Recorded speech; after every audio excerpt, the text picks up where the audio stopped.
పేద ప్రజల సమస్యల పరిష్కారం కోసం రచ్చబండ కార్యక్రమానికి వెళ్తూ అశూలు బారినటువంటి మహానేత రాజశేఖర్ రెడ్డి గారికి ఈ రోజున జిల్లా అధ్యక్షులు వెల్లంపల్లి శ్రీనివాసరావు గారి ఆధ్వర్యంలో మరి నగర నాయకులు జిల్లా నాయకులు అందరూ కూడా పాల్గొని ఎమ్మెల్సీ రూహుల్లా గారు అదేవిధంగా రాయన్ బాకిలి మేయర్ గారు ఆసిఫ్ గారు ఇంకా చాలా మంది అందరూ కూడా పాల్గొని ఘనంగా నివాళులు అర్పించడం జరిగింది.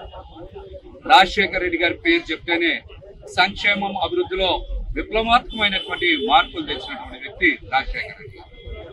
మనం చూస్తే ఆరోగ్యశ్రీ, ఫీజు రీఎంబర్స్మెంట్, అదేవిధంగా 108, 104 సేవల్ని తీసుకొచ్చి అటు విద్య వైద్య రంగాల్లో ప్రతి సామాన్యుడికి కూడా విద్యా వైద్యం నాణ్యంగా అందేలాగా కృషి చేసినటువంటి మొట్టమొదటి తెలుగు రాష్ట్రాల్లో పనిచేసినటువంటి ముఖ్యమంత్రి రాజశేఖర్ రెడ్డి గారని కూడా ఈ సందర్భంగా తెలియజేస్తాం.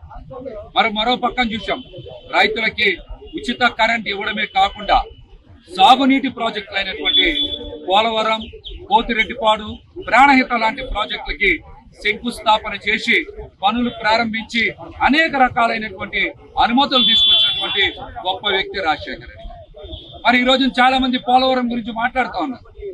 పోలవరానికి శంకుస్థాపన చేసింది, భూసేకరణ చేసింది, కుడి ఎడమ కాలువలు తవ్వింది రాజశేఖర్ రెడ్డి గారు. ఆ పనులని పూర్తి స్థాయిలో మళ్ళీ జగన్మోహన్ రెడ్డి గారు ముఖ్యమంత్రిగా ఉండి పనులు చేశారు. కానీ వాళ్ళ కొంతమంది కూటమి నాయకులు కానీ చంద్రబాబు నాయుడు గారు కానీ పోలవరం మీద విషం చెబుతా ఉన్నారు.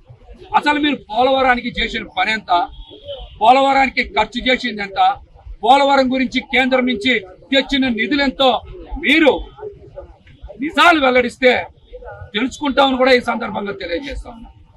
పోలవరం ప్రాజెక్టుకి ఎడంకాలం నుంచి ఒక కాలువ తవ్వి అదేదో పెద్ద మహాభాగ్యంలాగా ఈ రోజు మాట్లాడుతూ ఉన్నారు.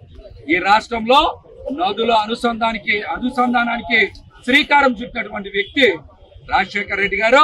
ఆ విధానాన్ని కొనసాగించింది జగన్మోహన్ రెడ్డి గారు. కానీ మీరేదో కాంట్రాక్టర్లకి లబ్ధి చేకూర్చేలాగా ఒక పిల్ల కాలువ తవ్వి అదేదో రాష్ట్రాన్ని మొత్తాన్ని మార్చేలాగా మాట్లాడటం అనేది అంత కరెక్ట్ కాదని కూడా ఈ సందర్భంగా తెలియజేస్తా. అతి తొందరలోనే పోలవరం మీద రాష్ట్ర పార్టీ అదేవిధంగా జిల్లా అధ్యక్షుల ఆధ్వర్యంలో కూడా అన్ని వాస్తవాన్ని కూడా బయట పెడతామని ఈ సందర్భంగా తెలియజేస్తూ రాజశేఖర్ రెడ్డి గారు విజయవాడ నగరంలో కూడా చాలా పెద్ద ఎత్తున పేద సామాన్య వర్గాలకి మంచి చేసినటువంటి జగ్గంపూడిలో దాదాపు ఈ రోజున 30,000 మంది పైచిలకు పేద ప్రజలు సొంత ఇంట్లో ఉంటా ఉన్నారంటే అది కేవలం రాజశేఖర్ రెడ్డి గారి వల్ల నేను కూడా ఈ సందర్భంగా తెలియజేస్తాను. మరొకసారి రాజశేఖర్ రెడ్డి గారికి ఘనంగా నివాళులు.